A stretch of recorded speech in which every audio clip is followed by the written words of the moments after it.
I'm sure you've come across these articles with catchy headlines claiming that designer brands are for the poor or that the richest people don't actually spend their money on luxury items, which I agree are shocking, but I find them quite ridiculous. Ultimately, it boils down to personal preference and what you personally derive joy from. I have met very successful people who wear the latest and greatest designer pieces proudly, and also some who genuinely could not care less about what pieces just walked the runway in Paris. I don't think a blanket statement can be made that rich people don't buy luxury or that luxury is intended for a certain group of people. Luxury is for those who really derive something from the experience of buying these beautifully made pieces. Well, some pieces are beautifully made, others not so much, but we'll move on to that in just a second. I really don't think that there's anything wrong with buying luxury, but perhaps before you make your next luxury purchase, consider asking yourself this: why am I buying this? Am I buying this to fit in? Am I buying this to prove that I can? Or is this really something that will add value to my life and bring a smile to my face? There is no right or wrong answer here. There is no judgment. You can do whatever you want with your hard-earned money. It is just some food for thought. So today I thought we could do a deep dive into some of the most popular luxury pieces that people tend to buy as a uniform of success, things that people tend to feel that they need to have or that they are supposed to have if they want to be considered a serious luxury collector or if they want to signal their success. I feel like most of these pieces sit on a pedestal, and while there's nothing inherently wrong with any one of them, I just don't think that they're universally flattering. But we don't tend to question whether or not these are things that truly suit our aesthetic, our lifestyle, and our personal taste, because we feel like we need to have them in order to prove to people that we can spend our money on luxury items, which if you want to spend your money on luxury, you can certainly spend your money on these. But I feel like there are some other things that might add more value to your luxury collection. So without further ado, if you'd like to hear my personal thoughts and first-hand experience with the luxury items that don't make you look rich, in fact, they might just keep you poor, then make sure to give this video a thumbs up. Subscribe down below if you haven't done so yet, and keep on mind. So I've put a list together of some of the most popular luxury pieces that, in my opinion, most people buy because they feel like they are supposed to. But if there are any other pieces that you can think of that would fit on this list, please let me know in the comment section. I would love to hear your thoughts on them. But if you own any one of these things, you love them, they bring you joy, please continue enjoying them. I'm not saying that there is anything inherently wrong with any one of these pieces. I just don't think that they are universally flattering and that we all need to have these things in our lives. Starting with a piece from a brand that I really do like, but it's not a piece that I would personally ever buy for myself. Not because I think there's anything wrong with it. I just know it doesn't suit me, and I'm pretty convinced that it doesn't suit 90% of people who own this piece, which is the Loro Piana Summer Walk, Open Walk slash Charm Walk, which is a range of loafers by one of the most iconic luxury brands out there, a brand that has been around for decades, but I feel like they have a newfound audience that has discovered them in the past few years with this whole movement of quiet luxury. If you want to find out more about Loro Piana, I do have a dedicated deep dive on the brand, but today we're going to be talking about their loafers, which are incredibly popular, so much so that you can no longer walk into a boutique, quite literally walk into a boutique and ask for one. Instead, they have a wait list and you're supposed to be a valued client of the brand to get your hands on one of these loafers, or some boutiques will allow you to have them custom ordered, but only in exotic skins, and they do set you back a pretty penny in exotic skins. But anyway, what if you have never heard of the Open Walk, the Summer Walk, and the Charm Walk? This is a line of loafers that was designed initially for men, and then they came out with a version for women too many moons ago, and the idea was that they were the perfect, comfortable, practical summer shoe that people could wear with a more formal outfit. And the reason they have this molded sort of rubber sole, which is what these shoes are known for is so you could actually hop on a boat in them without taking them off, which might sound like a really glamorous idea. I don't know about you, I don't go on boats very often. In fact, I'm not really a big boat person, so it's not really a detail I would personally be able to take advantage of, but the idea is that you could essentially keep these in your office drawer, and at the end of the day in the summer you could just throw these shoes on with a suit and immediately dress a really formal outfit down. And it does that beautifully. If you have a really formal wardrobe, a wardrobe that is abundant in very highly tailored formal pieces that you're looking to dress down, these shoes will do that beautifully. However, they will not work the other way around. They will never dress an outfit up, and I am seeing more and more people try to wear these with sweats, with jeans, with a really simple casual outfit, which there's nothing wrong with. I do dress very casually, but these shoes will look incredibly out of place and disjointed with anything but a formal look, which is why I don't think that these pieces are universally flattering.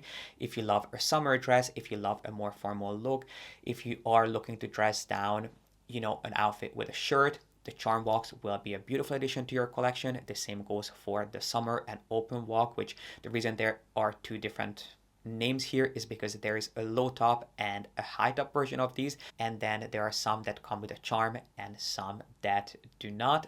But should you be spending over $1,000 on these incredibly casual loafers?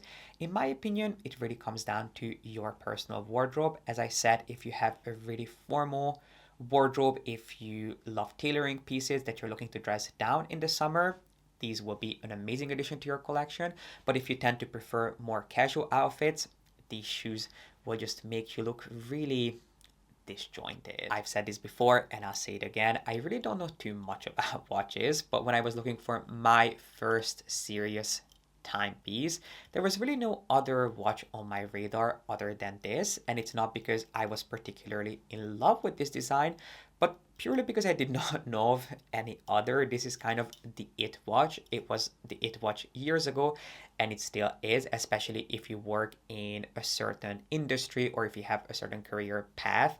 I feel like most people will have this watch on their vision board or manifestation board that they would love to get as a signal of wealth, which is of course the Rolex Submariner. Now these watches are so difficult to get at this point that, similar to the Loro Piana loafers, you can no longer just walk into Rolex and ask for one. Instead, there is a wait list and you have to be an extremely valued client of the brand to be offered one, which is really quite hard to achieve at a brand that only ever sells watches. I mean, how many watches can you buy before you get offered the one watch that you truly want? A lot of brands have this practice, and a lot of the time people tend to criticize Hermes for these practices, but at least Hermes is a lifestyle brand. They have so much for you to choose from and so much for you to explore. Whereas when it comes to a brand like Rolex, they only make watches, and how many watches do you want to buy just to get the one watch you truly want? Anyway, that's story for another day. If you want to get your hands on the Rolex Submariner, it is going to be a tough hunt. I bought this watch, I couldn't even tell you how many years ago, probably 7 years ago, and it was already hard to get this watch back then. The reason I was able to get my hands on this is because it is the two-tone version, which is a lot more expensive than the stainless steel one, so it wasn't quite as in demand. I think back then, I don't know if that's still the case because I have not asked for one of these watches in quite a while. Back then, it was a little bit easier to get a two-tone or a solid gold Rolex Submariner compared to a stainless steel, again, just because of the price difference. I'm not sure if that's still the case. Do I like this watch? Yes, I think it is a nice watch that goes with most things, but do I think it is a particularly me watch? Do I think it really suits me? 1000% not. I feel like, knowing what I know today, I could have bought a watch that was a lot more suited to my lifestyle and my aesthetic. I think it is quite overwhelming on me, and it just really doesn't suit my lifestyle. I get why people love it. It is easy to wear. It goes with most things. It is waterproof, considering that it was one of the very first professional diving watches. So of course it is going to be waterproof. You don't have to worry about it too much. It's hard wearing. it is easy to style, but I really don't think it suits every single person out there. Well, that's not true. I think it kind of does, but that's not necessarily a good thing when something is so plain and so dull that it fits into everyone's collection. That might not be a good thing. But if you love the Rolex Submariner, there's nothing bad I can say about it other than the fact that it is quite overdone.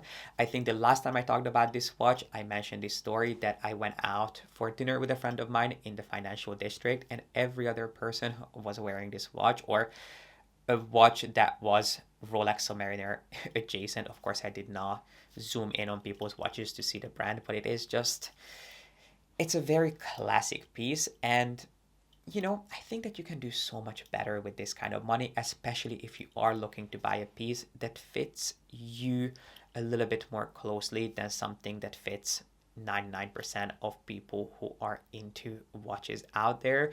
Another watch that I really do like from Rolex is the Daytona, although it is also getting more and more popular, but I think that would be a more interesting watch to have in your collection than the Submariner, although the Daytona is a lot more loud and a lot more in your face. It's larger to begin with, I believe. Don't quote me on that because I'm not really that familiar with watch sizes, but to me it feels a lot more substantial. And with everything going on with luxury thefts and people feeling unsafe wearing luxury pieces, which I don't know if you'd want me to do a video on that. Let me know what your experience has been with that whole thing. Do you still feel comfortable wearing your luxury pieces? I guess it also comes down to where you live, or are you not really wearing your luxury pieces, not because you don't want to, but because you don't really feel safe doing so?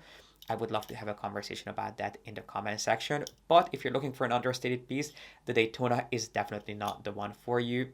The Submariner compared to a Daytona does feel slightly more under the radar. But if you're purely buying these to prove that you can, I think there are better pieces to spend your money on that will be a little bit more you specific. And speaking of feeling safe, it is something that is particularly important to consider when you're traveling, because you're in a new environment, you're surrounded by people that you do not know, you're using forms of transport that you might not be the most familiar with.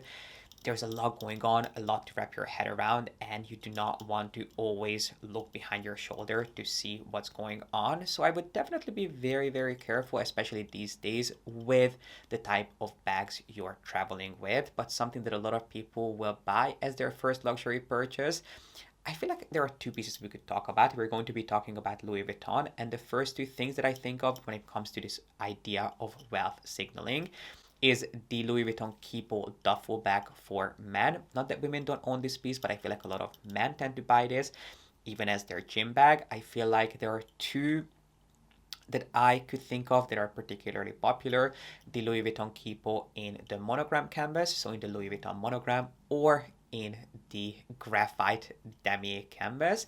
And then there is a piece from the women's collection, not that men couldn't wear this, but another piece that is insanely overdone in my opinion, and really quite cheap looking, even though this piece is far from being cheap.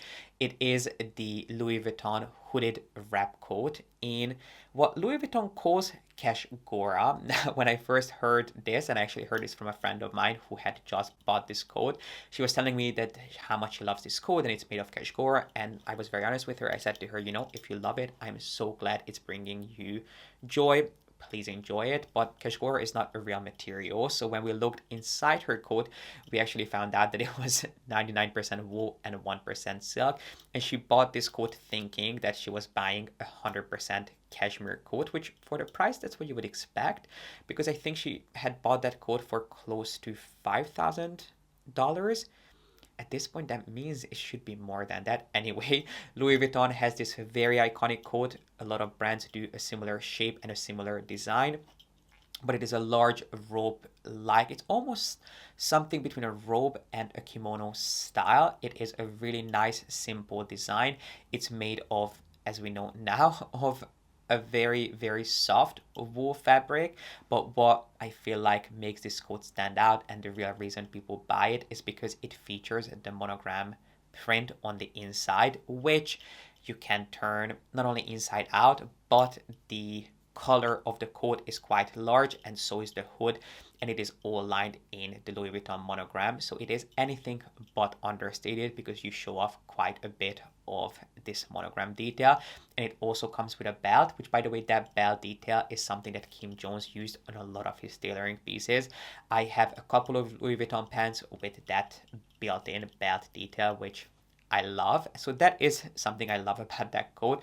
I just really don't like the Louis Vuitton monogram, especially considering that it tends to be quite loud because the lining is usually in a contrasting color. Dior has also done this coat, but I just really dislike it. If this coat came without the print, I think it would be a lot more refined and a lot more chic.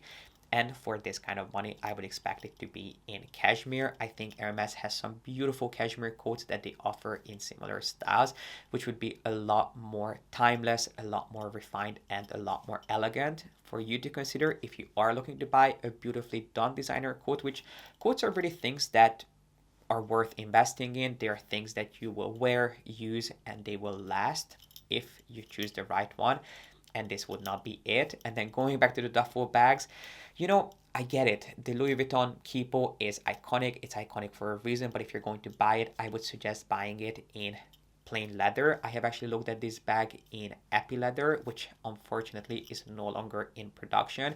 And the vintage Keepo did not come with a shoulder strap. So if you buy a vintage Keepo in leather, which looks beautiful, just keep in mind that sadly they don't come with a shoulder strap. But if I was to buy a Keepo, I wouldn't buy it from Louis Vuitton. If I was to buy a duffel bag, I would probably turn to Bottega. I do like Bottega duffel bags a lot more than Louis Vuitton ones, not only because they are more understated and under the radar, but also because they are made of leather, not canvas, which, there's always this debate, should you be spending money on canvas or leather? I don't have an issue with either one. It just really comes down to personal preference, but I do think that canvas can be just as hard wearing as leather. And it is, of course, inherently lighter than leather. But if I was to buy a duffel that I would want to use on a regular basis, I would probably turn to Bottega for that instead of Louis Vuitton, although the price difference is quite large. Or I would buy the Louis Vuitton duffel in a seasonal finish or a print that is a little bit more understated than the demi graphite or the monogram, which at this point is really just quite overdone. And especially if you're going to be using it for traveling, it's certainly something that I would suggest that you are careful with. If you know me, you have probably guessed that these pieces are going to be included in today's video. I'm not going to go on and on about them because you have already heard my thoughts a million times. But the next piece that I wanted to mention here is the Cartier Love bracelet and Just Include bracelets, which, again, my thoughts on. I don't think there's anything inherently wrong with these pieces, but I don't think that these should be a default. There was a point in time when someone thought of designer pieces, they immediately thought of the Cartier Love bracelet and the Just Include, which I don't dislike the design. There was a point in time I actually really enjoyed them. I just feel like they have become quite overdone. And if you're spending close to $10,000 on a piece of jewelry, I want you to get something unique, something special, and something that doesn't feel so common, because let's be honest, anyone who's into luxury and their dog has this piece in their collection in some shape or form, whether they have the real thing or a dupe or a replica or something that's inspired by it. I think that it's just really common at this point. But believe it or not, I was at Cartier recently and I asked them if these pieces are still popular. I mean, I have no doubt that these are the things that still keep the lights on, but I was actually told that more and more people are asking for the Panther collection or Panther collection from Cartier. I do actually have a video on the heritage of Cartier, so if you're not familiar with their Panther collection and why that is sort of the mascot of the brand, I will make sure to have that video linked up here for you. But I was actually really pleasantly surprised by it because I have been a huge fan of the Panther collection. It's not a collection that I personally own. To me, it feels a little bit too...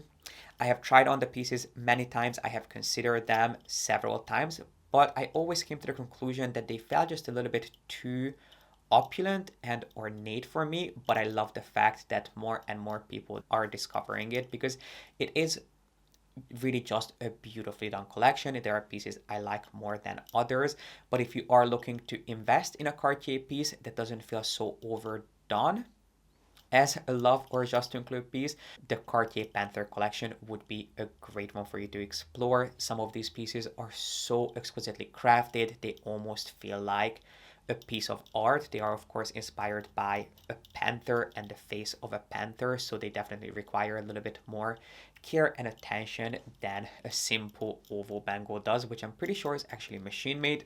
Not that there's anything wrong with machine made, but a lot of people point out that, it's a machine made piece. It's not actually handcrafted, which you probably wouldn't want a solid piece like that to be handcrafted. Anyway, so that's not actually something I have an issue with, but at the end of the day, I do think that these Panther pieces are a lot more unique, they're a lot more faceted, they're a lot more nuanced, and so they will add a lot, you will get a lot more bang for your buck. Let's give an honorable mention, although I don't think they would feel honored being included in this video, but let's give a special mention to the VanCleef 20 motif Alhambra necklace, which, I have a love-hate relationship with VanCleef. I do have an appreciation for the brand. I love their craftsmanship. I love their heritage. I have recently done a shopping vlog going to VanCleef, and I even looked at some of the Alhambra pieces for myself. It is a collection that has definitely grown on me over the years, but the vintage Alhambra collection, especially the 20 motif necklace, to me is just such a particular taste. It is more of an acquired look that's not going to suit everyone out there. And I feel like similar to the love bracelet, a lot of people started buying this because they felt like they needed to. It was kind of the go-to designer fine jewelry piece, which it does suit a lot of people out there, but it, as I mentioned, is a really specific look. Like if you are into Chanel tweed, if you're into a more formal, more elegant, refined look, I always call it that sort of ladies who lunch look, this will fit beautifully into your life and into your collection. But it's not a piece that you can dress down. It's not something that will go well with jeans and a white t-shirt. Instead, it will look out of place. So similar to, well, actually most of the pieces that we discussed in today's video, it is not a universally flattering piece, but people tend to buy it and then wear it over and over and over again, which I completely understand. I feel the same way. When I spend a lot of money on something, I want to make sure that I can get my money's worth out of it, but it's just not one of those pieces that was designed and made for everyday use and was made to go with anything and everything, unless you strictly wear Chanel tweed. So it is one of those pieces that I would personally advise you against, unless that is your look. But thankfully, VanCleef has so much more to offer. They have rings with the Alhambra motif, they have single pendants and single necklaces that I feel like you would get a lot more wear out of and would look a lot more personal to your collection and to your lifestyle than the 20 motif Alhambra necklace, which is, again, just that ladies who lunch aesthetic in my humble opinion. But again, you spend your money on whatever you feel comfortable with. And last but not least, how could I do a video about status symbol luxury pieces without mentioning the Birkin and the Kelly bags? But I feel like mainly the Birkin, although the mini Kelly is certainly something that we could talk about here, especially a mini Kelly with a rodeo on it. I feel like that has become the sort of it look for people who want to prove that they can buy the latest and greatest and the most exclusive pieces. I don't know why, but people always tend to buy a mini Kelly with a rodeo on it. But let's quickly have a chat about this. Obviously, I am not hating on the Birkin or the Kelly. I have a channel pretty much dedicated to sharing my love and passion for Hermes. But what's interesting about the latest trends and the biggest shift that I've seen since I started buying Hermes over 10 years ago is that these bags were known back then. Anyone and everyone who was into luxury knew about the Birkin and the Kelly. Everyone had a lot of love and appreciation for the brand, their craftsmanship, their heritage. They were exclusive bags and everyone understood why they were so exclusive. But I think the biggest difference compared to now is this idea that now we feel like these are bags that everyone needs to own and these are the be-all and end-all of luxury. Whereas back then, even people who had an appreciation for the brand and for these bags understood that they might not necessarily be their aesthetic or it might not suit them. Whereas now every single person who's into luxury feels like they need to have a Birkin or a Kelly in their collection, even if it doesn't suit them, even if they don't find it that aesthetically pleasing, because at the end of the day, these bags are really orthodox, they are really old school, they are really traditional, they are not quirky, they are not fun, they are not playful. Yes, you can get them in smaller sizes, yes, you can get them in fun colors. They will look out of place in some people's collections because it might not suit their personal style, and I think you can tell that when someone's carrying one of these bags because they are trying to prove something, or if they're carrying it because it really suits their aesthetic and their personality, which I'm not saying that you shouldn't be carrying one of these bags if you're only buying it because you want to show off that you can. That's your choice. It's your money. You spend it on whatever you want to.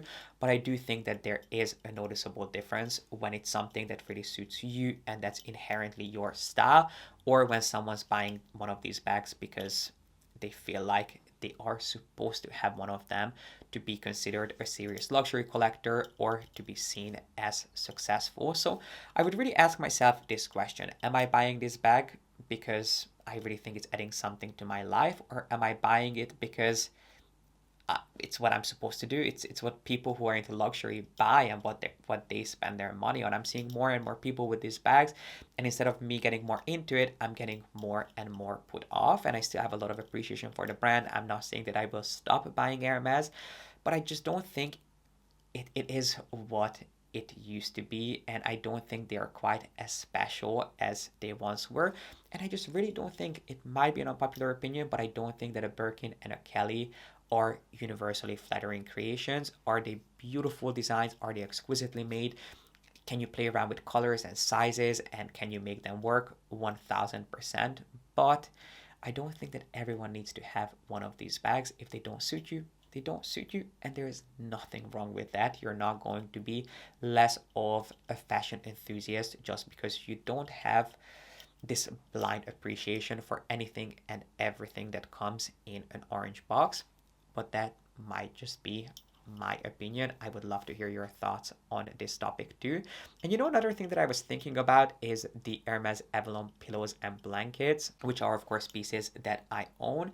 But when I bought those, I was really into Hermes, whereas now I would really not consider buying any one of these pieces, not only because of the quality and because of the fact that they are not really cozy and warm. They are not the kind of things that you want to snuggle up with on the couch, but simply because I don't think that they reflect my personality, and I do want my home to be an extension of my personality and of myself. And if those things don't say anything about me, why would I want them in my home? But I feel like a lot of people buy them because they feel like they need to. If they're into luxury, these are things that they need to have. We have this sort of concept, but I really don't think that's the case. If you love them, go ahead and buy them. But before you do so, just really ask yourself, if there wasn't a big H on it, if this was not conveying the message that I think it's conveying, would I still be buying it? I don't think that would be the case, because these pieces are not the most beautiful designs that will go with everyone's home, but that is just my opinion. I would love to hear your thoughts in the comment section. Let me know what you think about these pieces. Do you believe in this idea of sort of buying things to prove that you're successful, or to prove that you're financially successful? I think that's the best way of putting it, because success comes in many forms. You do not have to be buying luxury to be successful. But do you see my point with these? Are you seeing more and more people buying these things just to prove that they can actually buy them? Are there any pieces I did not mention in today's video but you feel belong on this list too?